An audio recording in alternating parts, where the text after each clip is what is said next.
For me, cauliflower and chili, just, again, it's like a comfort dish. Hi, I'm Katsuji Tanabe, and I'm the executive chef of Barrio. And today I'm gonna make something that is actually quite tasty slash hipster, you know, because it's all about the cauliflower.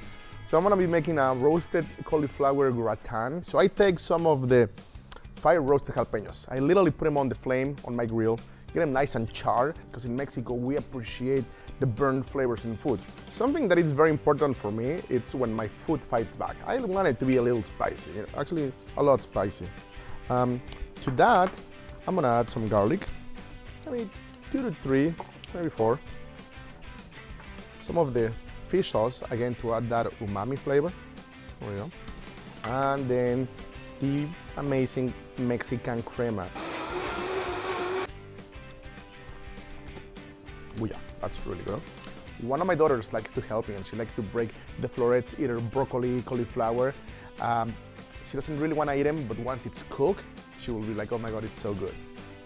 So we're gonna take some of this like charred cauliflower. It's just plain cauliflower that it's been charred on the barbecue grill. I will put all of it in the container. Then to this goes my jalapeno crema.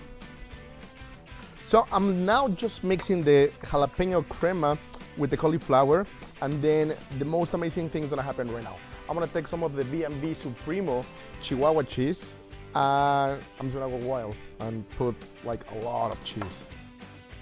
So now I'm gonna put this in an oven. I just wanted to get nice and gooey and get that nice crust on top. The best part of the meal is that cheesy. I like when it gets too crusty, you know, like almost burnt cheese, you know, when you have that texture. You wanna make sure like the level of stretchiness from the cheese, that's what's making it amazing.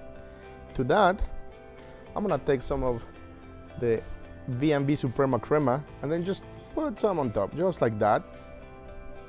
A little bit of cotija cheese and something very unique, a little squeeze of lime, just to break that like cheesiness. You want something sour, and ultimately the best taste, it's the taste.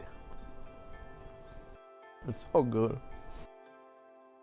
If you go to vvsupremo.com, you can actually get way more recipes than just these ones.